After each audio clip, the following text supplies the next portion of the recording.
That's a good way to start. Hello, everyone. We are we're in March already, and without further ado, today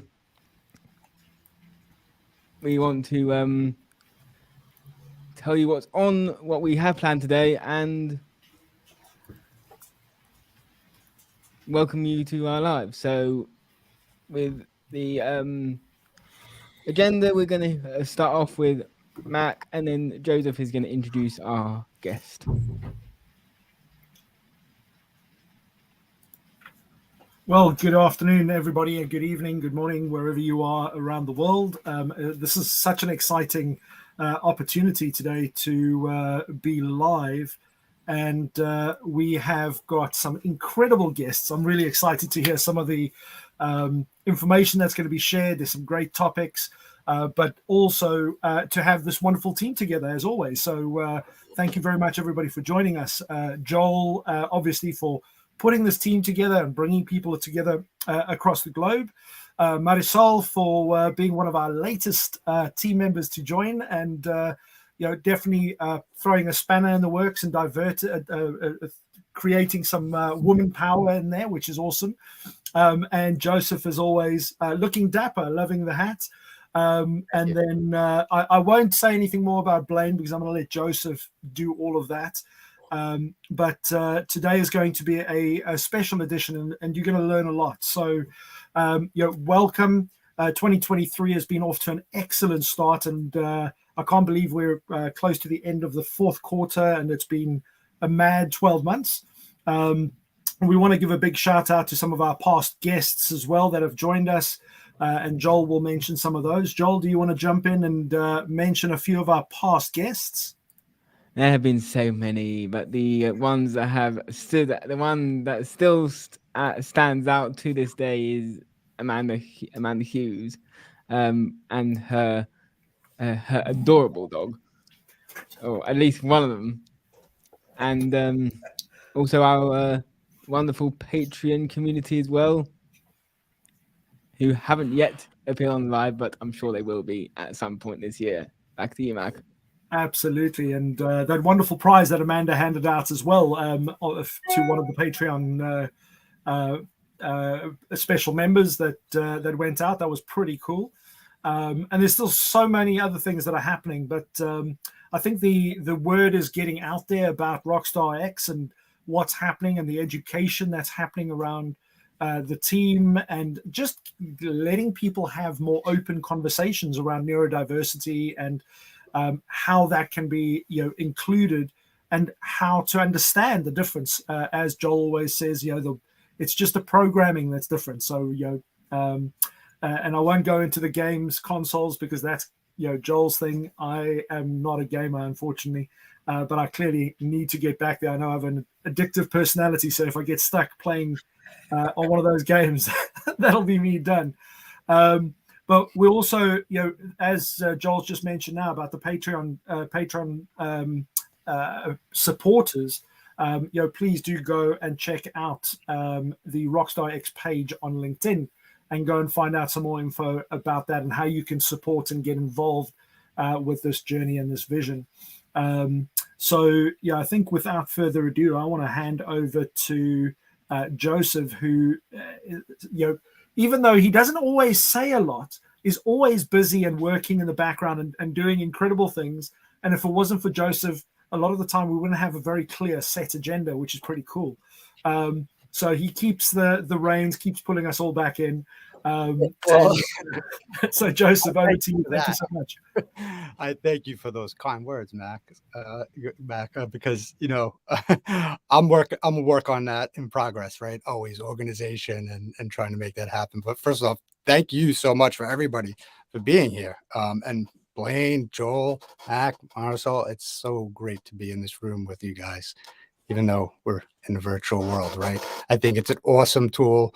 And what Joel has created, it's so exciting. It's so exciting for people to come together, right? And to be able to share and learn. And I mean, you start to list some of the things there. I mean, some big things stand out that happened last year. I mean, Joel was even quoted in Forbes. I mean, that's pretty pretty amazing. And such awesome achievements. So yeah, I'm looking forward to continue to see what's next. And always here to be of service. But I want to introduce, one of my, we got the opposites going on here. Yeah. I want to introduce Blaine Bartlett, who's just become just a great friend of mine, and leader for me, first myself, and then, and of course permeates within my family and other businesses that are surrounding me. Many of you may be familiar with the book he has behind him there, Compassionate Capitalism.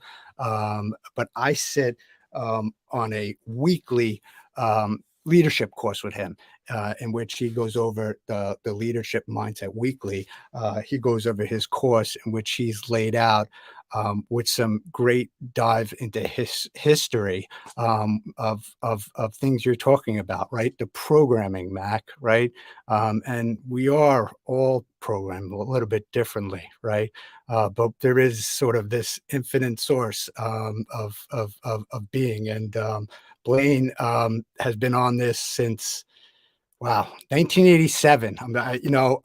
Blaine, I know Blaine was introduced to me by my wonderful friend, David Meltzer. And so, I know him from our relationship over the past, few years. But when I went and I knew we were going to do this, I went in and read a little bit more about his profile and some of the things he's done. Which, he's been doing this 1987.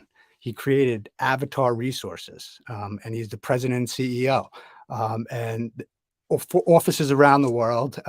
He's the an active member of the Transformational Leadership Council. He's on the board of directors of the World Business Academy, the LA-based Unstoppable Foundation, which Joel, I don't even know if he's aware of that, had titled this sort of live today. No clue. No clue. Yeah. So as well as the advisory boards of the Tokyo-based Nippon Management Coaching Association and the Asia Coaching and Mentoring Association based in Beijing. He lived in Japan in the 80s, led a business and international clearance division of one of the largest and most successful human resource development and consulting organizations in Asia. And he's the founder of the Institute of Compassionate Capitalism.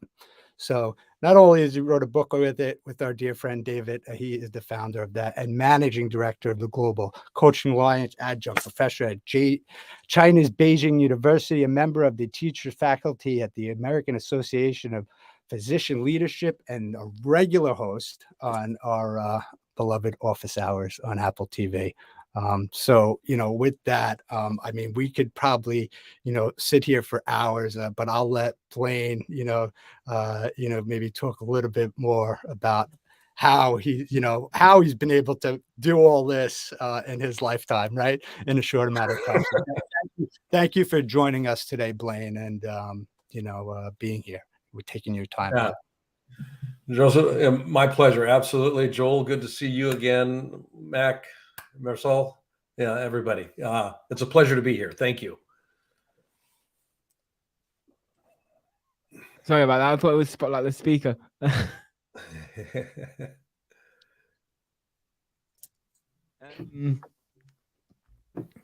Yeah, so Joseph, we haven't actually talked about what Blaine's covering today and where he's doing it. So would you mind doing that now, as we so often do this kind of thing in our lives? Yeah, I think one of the big things that I've learned is like these personal sort of mastery skills, right, from Blaine. So I don't know if Blaine wants to go into maybe just chatting a little bit about those sort of 5 steps he has. Just taking time to reflect, right? And reflection is probably a good point, to really start with.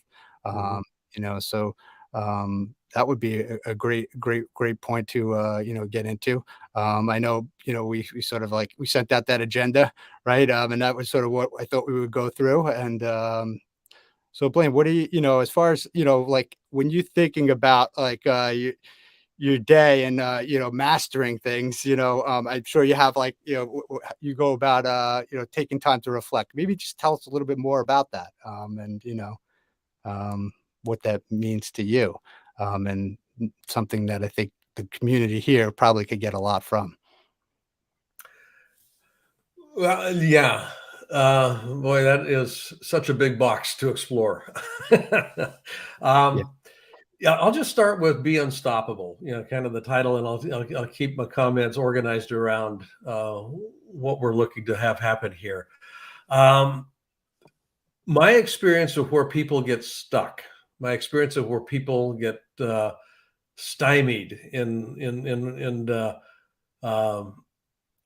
feel unable to move forward, is because their brain is too busy. I mean, that's probably the simplest way to describe it. They get stuck with, oh my God, they get stuck with worry. They get stuck with fear. What would people think? What if I fail? What if I don't? I mean, all of these imaginal sort of things that just kind of pop through our heads. And and Joseph, you've heard me mention this. The average person, there's study after study after study that actually validates this. The average person has somewhere between 70 and 76,000 thoughts a day running through their head. Now, I mean, just pause and reflect on that. 70 to 76,000 thoughts a day.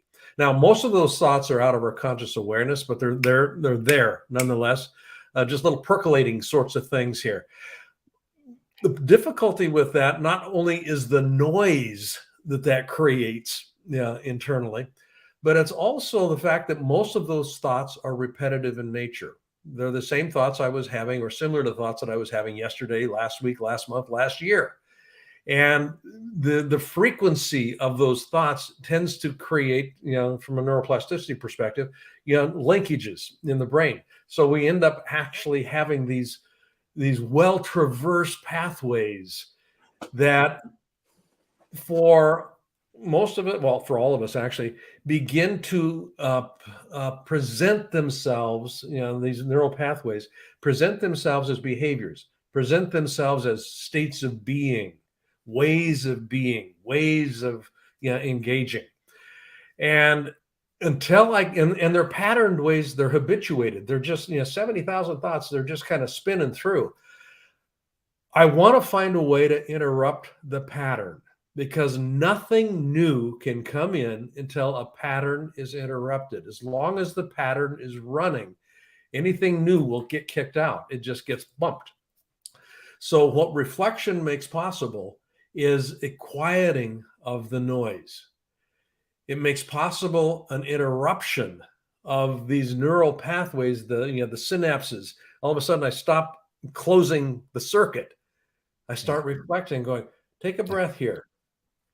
And in that interruption, Viktor Frankl talks about, in the space between stimulus and response, or between, there's a space between stimulus and action. That's what I want to take charge of, is that space. For most people, that space is filled with reactivity, automaticity. The automaticity of being is actually the name of a paper that was published in the Psychology Journal of today. 95% of our behavior is out of our conscious awareness. So by pausing and reflecting, it allows me to introduce something different. Now, it may not take root right away, but at least the seed gets planted. And then I can start nurturing, I can start watering, I can start attending to it, so that I can create some different neural circuits, which begin to translate into different behaviors, because it now translates into different ways of thinking. And I start entertaining different thoughts. So that's the real power for me of meditation or reflection, is that it pauses. It just creates pause. Is it okay if I jump in and ask a question at this point? Because Blaine, you make it sound so simple between the reaction and that pausing moment. Now, that doesn't happen in an instant. Even though we've just taken on that knowledge as an example, and we know that we need to pause between that moment and the reaction. But from your experience, how long does it take to build a habit like that to ensure that we aren't naturally just doing the knee-jerk reaction? Great question, Mac. It really is a great question. This is one of those things that's easy to describe but hard to do. Yeah. Sort of a thing. Here's the way that, when I'm working with my clients, one of the ways that I actually will introduce this is to start paying attention to sensations. The sensational. We've got senses. We've got 5 of them. And then these senses will trigger a sensation in the body: hot, cold, warm, contraction, expansion, sweaty palms, breathing gets elevated. I notice my breathing has moved up. I feel my stomach tighten. I feel my shoulders start to rise if I'm paying attention. These sensations are cues, triggers, that something has been triggered. The moment I have a sensation, something has been triggered. And most people, these sensational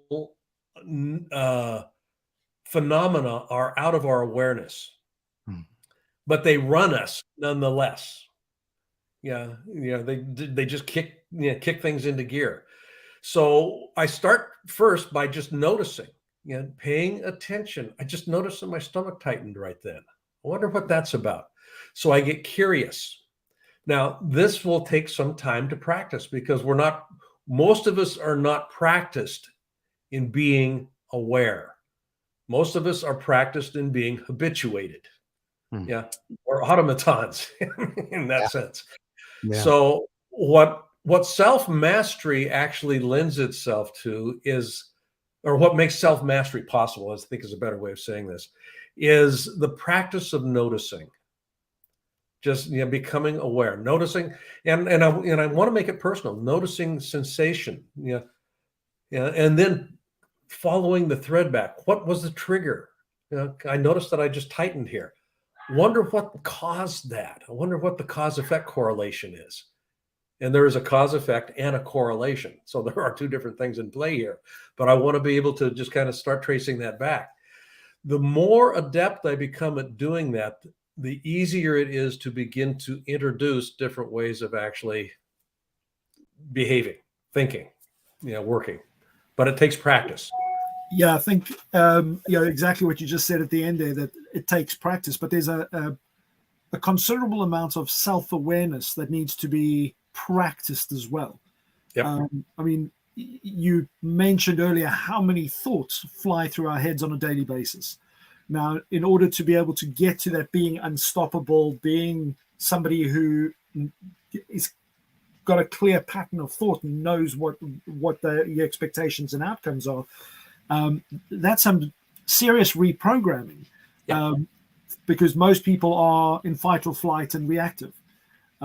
So, from your experience, how long would it take somebody to change where they're at today, where they're in that fight or flight, daily overwhelm and stress? Can I add to that as like a student of it, right? I think it's always focusing on it and getting better at it, because I know there's been times where I'll try to reflect. And even, one of my challenges is the journaling and consistently and making a habitual thing. But I think we're always working on it, because there's the things that creep in once you start reflecting of like, why am I reflecting on this? And then it's like, well, I want to sit in silence and be quiet. And then it's like, well, why am I going to sit here? I could be doing something else. I could be doing that thing I got to do, right? Or whatever it is. That seeps in. And now sort of things where it's like, no, this is the time to realize why I'm doing that. Maybe it's breathing. Right. Maybe it's like bringing up things about organization. Like I was surprised you even said I had some more, like I'm working on that for myself, getting better at that every day. Right. And from my self ownership of it, not having everybody else do everything. Right. So, and Blaine, maybe you could speak to that, like how, like consistency, right? Oh yeah, consistency. Yeah, Yeah. Practice doesn't make perfect. Practice makes habits. And that's probably the easiest way to unbundle that one. So every one of us is practicing something every single day of our lives. Get up in the morning, swing out of bed on the same side of the bed that I got up yesterday, put my foot in my bunny slippers like I did yesterday, trundle off to the bathroom, and I do what I do like I did yesterday. We're practicing. I brush my teeth with my right hand. That's the hand I practice with. So brushing my teeth with my left hand, that is really awkward. It doesn't work as well. So part of mastery, and this is part of being unstoppable, is to pay attention to what am I practicing? What am I practicing? Am I practicing things that are in service of realizing that which I say I want, or am I practicing things that are out of my awareness, but I'm practicing them nonetheless, that are actually taking me away from what I say I want? That's the idea behind, imagine this iceberg. I mean, this is an analogy everybody's familiar with. Only 10% or 5% of that iceberg is, visible. The whole bundle of it is down below.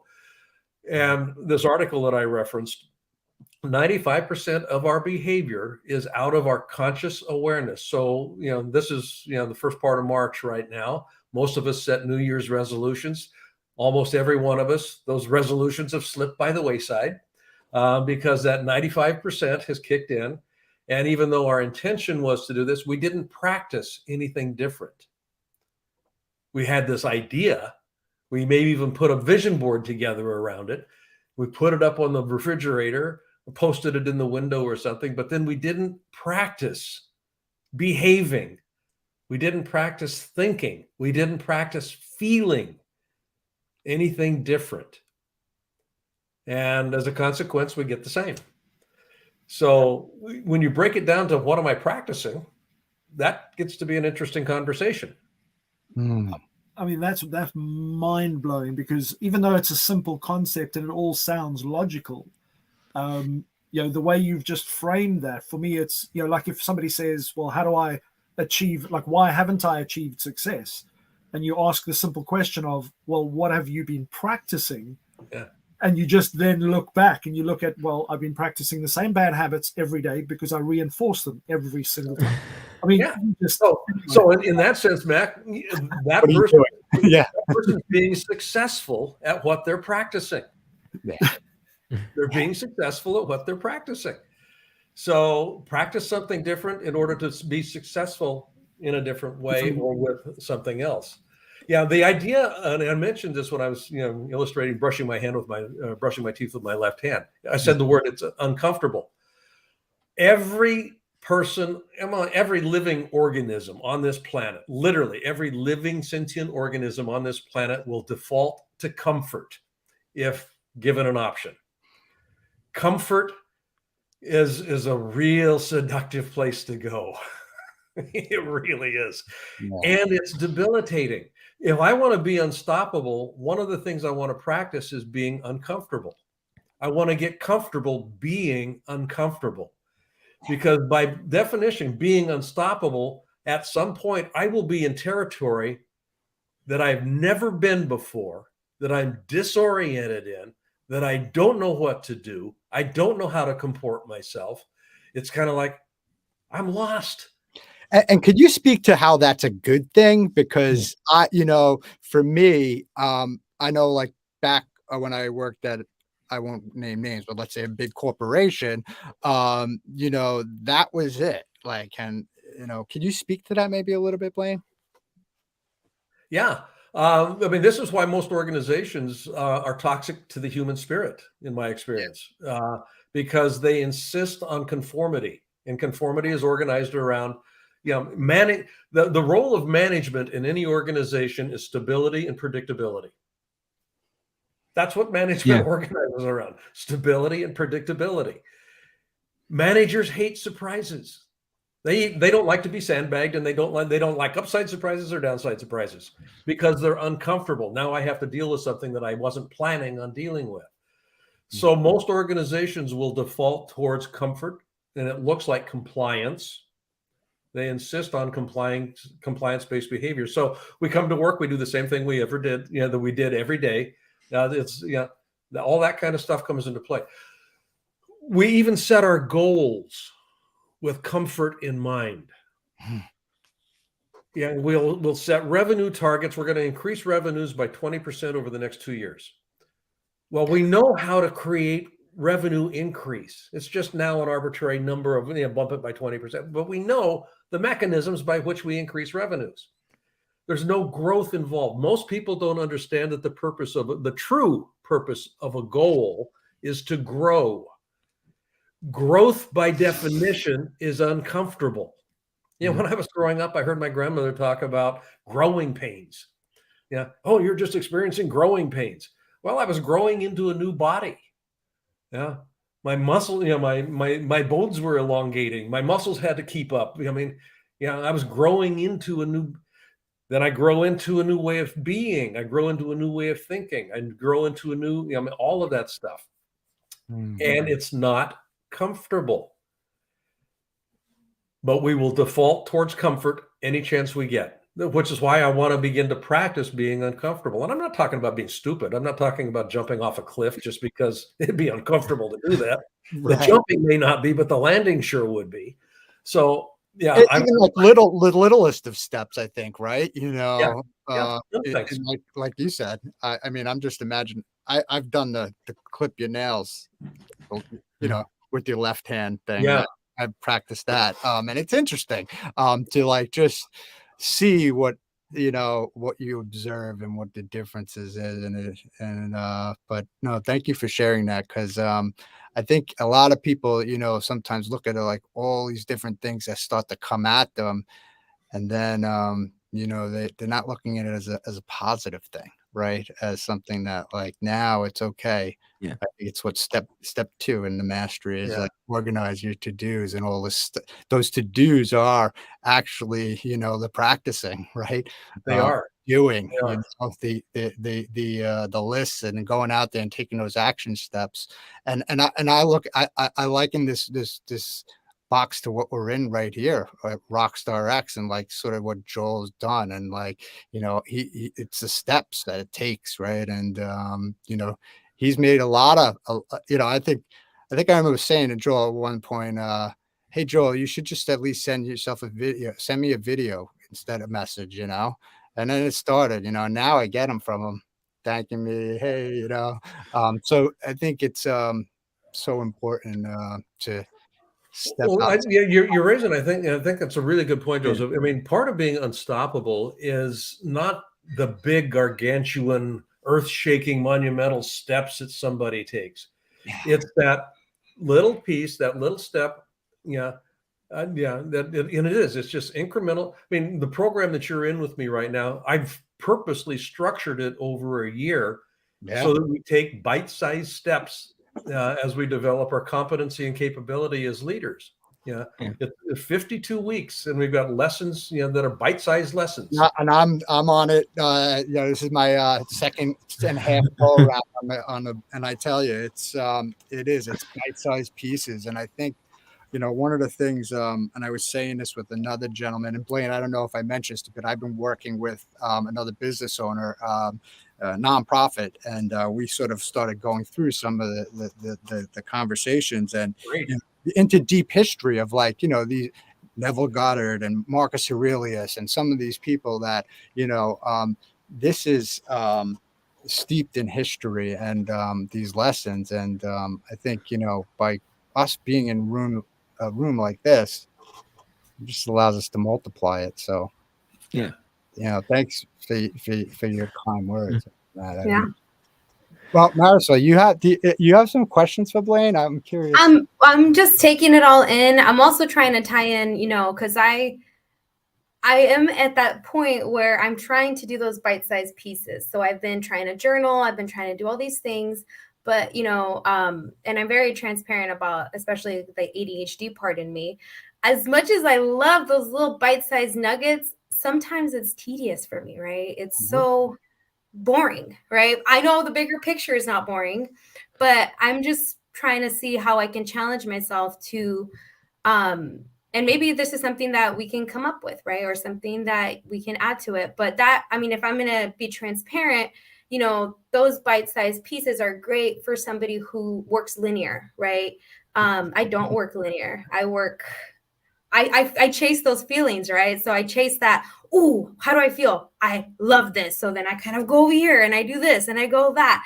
So I would love to find a method like yours that's going to help me as a person who does not work linear, because I too want to be unstoppable, right? And it's just, I'm getting my little wheels turning. So No, yeah, Marcel, you're right on with this, because one way, when I look at success, which is what being unstoppable ultimately defaults to, as being successful in my life. The way that I've defined success is it's the realization of a worthy ideal. And now that I kind of cribbed that from Earl Nightingale, but then I've added on to this, the idea of sustainable success. How do I sustain success? And that's a different question entirely, because I can be successful in a situational setting. I achieved that objective.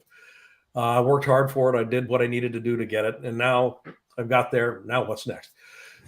Sustainable success has to do with developing the capacity to continuously start over. That's what sustainable success in life is about. And that's ultimately what being unstoppable is about, is developing the capacity. And I mean the word capacity, not the capability, but the capacity to continuously start over. So when I put capacity up against boredom, as an example, that's, I have to ask myself the question, for the sake of what am I doing this? Because the activity that I'm doing, because it is repetitive in nature, will get boring unless I have a mechanism by which I can connect it to a bigger for the sake of what. Behavior is a consequence of meaning. I will behave in ways that are consistent with the meaning I hold about its importance or significance. So if I'm focused on the activity and it becomes boring and I haven't got a bigger for the sake of what, it doesn't work. I'll quickly lose steam. Bob Proctor, before he died, Bob was a dear friend. I've known Bob for years and years and years. We did work together. We were on stage together. We developed programs together. He gave us, my wife and I, a reading assignment about a year before he died. And we would do this periodically with each other. And he had us reading 4 chapters out of Wallace Wattles' book, The Science of Getting Rich. And 4 chapters, that's all it was. He said, I want you to read these every day for the next 6 months. Just these 4 chapters every day for the next 6 months. Cynthia, my wife, and I, we looked at each other and went, okay. So you talk about getting bored. Yeah. The same 4 chapters every day for 6 months. And the caveat on it was, if you miss a day, you have to start over. The clock starts again. So what was interesting about that, about month 5, I'm pulling my hair out. It's kind of like, I can't do this anymore. But I also have an agreement with Bob and an agreement with myself that 6 months, I'm not going to stop. I got over that boredom hump because it caused me to go back to, for the sake of what am I doing this? For the sake of what am I doing this? And that it reconnected me back to meaning. Now, all of the things that we do are just mechanisms. They're just mechanisms. And the idea of being unstoppable for the sake of what? What is that thing that I'm truing to? And I want to be able to personalize the realization of it. Why is it important? Why is it meaningful? For the sake of what? If I can keep that connection, it becomes a lot easier for me to actually work with it. Is that useful? Yeah. I mean, yeah, I'm getting the Yes, it is useful. Again, I'm just a challenger by nature, so Yeah. let me know. That's just who I am. I like to rustle some stuff. But personally, I mean, this is just from experience, and I love to, I mean, I'm sure a lot of people have experienced the same thing, but you know, I have done things where I keep that why, right? Like that bigger picture in mind. But Now, I love your just a real quick comment here. I don't use the word why very specifically. I mean, there's a very specific reason I don't use why. The question why tends to be omnidirectional. For the sake of what is a pointed question. And that distinction is worth exploring. You know, why am I doing this? Well, I can make up all kinds of stuff. For the sake of what, it directs my attention, and energy will follow attention. So this is a mechanism that I use to keep my attention / my energy focused on a very specific outcome. I like that. That's awesome. Yeah. It reframes it allows you in that silence to sort of reframe it too. I think, and allow you to react differently, right? When you refocus and say, hey, for the sake of what am I doing this? Yeah. Right. And any, I mean, you could almost slice and dice that all different ways, right? Oh, yeah. You know, and if you, as quick as you could get to that, I think that's, you know, what keeps us happy, right? Yeah, keeps you going. Yeah. It keeps. I wanted to drop in, you know, just some thoughts on that, because they seem like simple, logical things, but it's really, really powerful, because when you relate that back to what you said earlier about, you know, every day, everything you're doing, you're practicing something. So, you know, whether you're practicing the right things or the wrong things, you know, being conscious and aware of that, you know, that for the sake of what, being pointed back to something very specific is extremely helpful. Because when you look at, you know, as an example, exercise, you know, if you're going out and you have to do 100 sit-ups every day, after 3 days, if it's just uncomfortable and you think, well, I don't want to do this, but if you go for the sake of what, and you've, you know, determined to get that 6-pack or 8-pack or, you know, barrel like I have, it all depends on, you know, what you want to achieve. But when you say it like that, I mean, Blaine, it sounds extremely obvious, but it's just so much clearer when you understand why you have to repeat and I'm very much like Marisol. I get bored very easily, and I get called, you know, people say I've got butterfly mentality because I'll go over here and then I'll go over there, and, you know, I want to keep where the exciting things are. But it's for that sake of what, that repetitiveness and the process and the systems you have to put in place. So yeah, but that is very difficult for a neurodivergent person, right? So a lot easier said than done, right? So even something like brushing my teeth, right, is something that is small to somebody, right? But to somebody with some you know, very difficult challenges when they're having those like I have my ADHD days where I feel all 76,000 thoughts when I wake up, right? So, you know, even brushing your teeth seems like something that's a huge task, right? Something that's insanely large.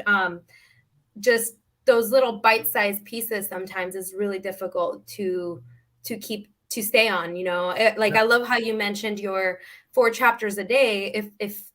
If the person that said, hey, you have to read your 4 chapters a day, we'll check in on Fridays, right?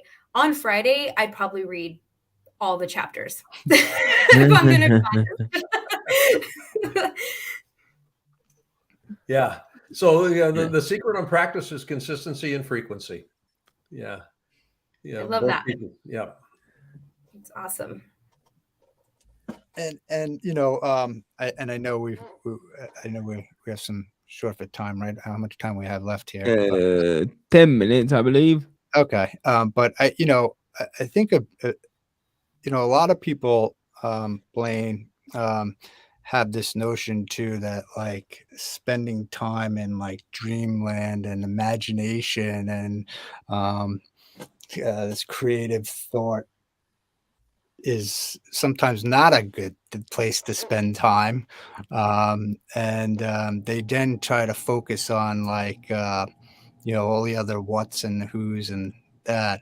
Could you just speak to a little bit to that? I know we cover that a lot, and how important that is actually, as opposed to maybe the contrary of what, I guess society has as a whole looks at things like that. Yeah. You broke up just a little bit there, so I'm going to repeat the question back just to be sure I understood it. So the net of it is the distinction between daydreaming and imagination. Yeah, exactly. Okay. Yeah. Daydreaming is a leisure activity. Just kind of put it down. Right. It's a leisure activity. And the purpose of it is no more than just leisure.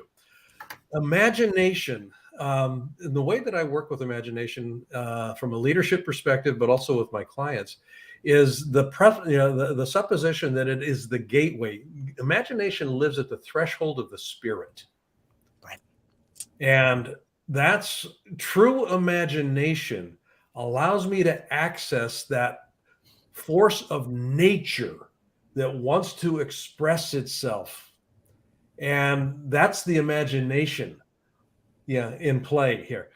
Carl Jung said, without the play of the imagination, nothing of consequence has ever been developed or produced. Without the play of the imagination, which is different than daydreaming. Yeah. Right. So, one of the exercises that we do in the leadership program that you're working with right now is a bucket list. And we, that comes in near the end of the program and whatnot. But this idea of a bucket list, most people will think of bucket list and it's a daydream activity. It's a leisure activity. The way that I work with it is for the sake of what? What's the thread that ties these different scenarios together? Because that's spirit looking to express itself in different ways. And we use the bucket list to identify what that expression might look like. And then we can actually tap that and leverage it. The purpose of imagination is creation. And that's the nature of life, is creation. The purpose of daydream is leisure. And nothing wrong with leisure. Yeah. And let's say, that imagination, you're taking that, right, that almost like idea, if you will, and you're putting it there, I think, and it allows us now to give it a shot, right? Give it a try to actually do it. Yeah. And one of the ways that imagination, you imagine, or I would imagine as vividly as I possibly can, that which I'd like to see manifested existing in my experience of living. So imagination isn't just picturing. Imagination, in the way that it really works, and Neville Goddard talks about this, Nikola Tesla, really worked with this as well. The imagination brings all of the senses together. What does it feel like? What does it smell like? What does it taste like? If I'm imagining a volume, an amount of money, I want to imagine the feel of that money in my hand. How heavy is it? Can I approximate that sensation? That imagination is what quickens everything. That makes it actually real. And the mind cannot distinct between a vividly imagined reality and an awakened experience of reality, or a noticed experience of reality. Reality is nothing more than a manifestation of what internal dialogue is expressing. Yeah. So I vividly imagine this. It shows up in outward expression. Vividly imagined, not just pictorially represented in my mind. Yeah. And that's why we got to take time. I take time, right? And to be in that. Kind of like manifestation kind of thing, like to manifest, like I love how you said that, what you imagine you're the creator pretty much of your life, right? So whatever you are thinking in your head and imagining in your head and how real you feel those feelings, right? Like you said, imagine that money, how heavy it is, and this, and this. If you're constantly doing that with a lot of things in your life, that's what your life is, right? That's kind of what you feel. It's kind of like when you really want a car and you see it everywhere, right? Like kind of thing, right? Yeah, that's exactly right. Yeah, most people have difficult relationships at some point in their life.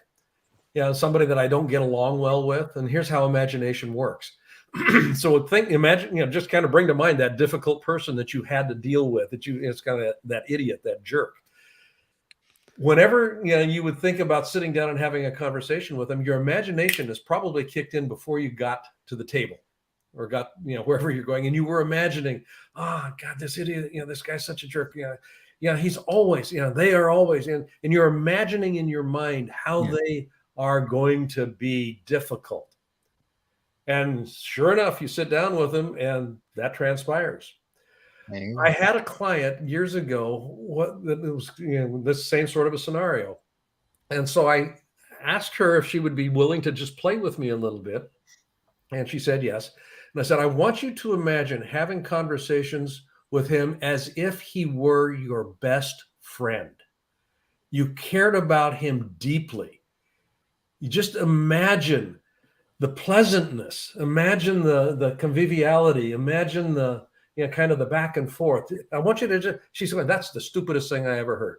And I absolutely know that it is. It's not your experience right now. But I want you to imagine that. And I want you to imagine it as vividly as you can. I want you to imagine hearing his voice. I want you to imagine other people talking about and commenting on how wonderful that conversation looked to be. Just bringing in all of this stuff. She did this for about 6 months, and about the 6-month mark, of sitting down with her, and she was going, I don't know what's going on with him, but he's changed. He's changed. And I go, what do you mean? He says, he's a lot more approachable than he used to be. The only thing that had shifted was her imagination. And it was being exported into her experience of reality. There's nothing and nobody out there except me. I'm seeing all kinds of projections of myself at every turn. And what I want to do is master that conversation. Master that conversation internally. It begins to show up externally. All life is a conversation. That's all life is. I'm continuously in conversation. Love that. Beautiful. Thank you, Blaine. Mine's been blown completely out of this room. And my head. I mean, only in 2020 I did sort of imagine what running my own company would look like. At that point, I had no idea what it would. I had no real idea of what it would look like in reality, but it's managed to go straight. It's managed to exceed what I thought it would be. Great.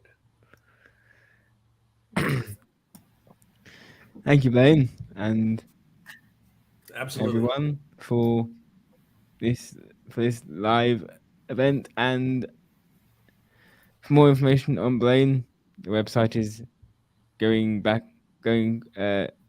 across your screens right now. And we will see you next month for another live. Great. Thank you, everybody. Thank you, guys. Thank you, Blaine, everybody. massive thank you. Thank you, Blaine. You bet. Thank you. Incredible. Go and listen again. Go and listen again, everybody. Yeah. Yeah, check Listen this again. one out. That's for sure. Excellent stuff. Yeah. Thank you. Thank you. Mm.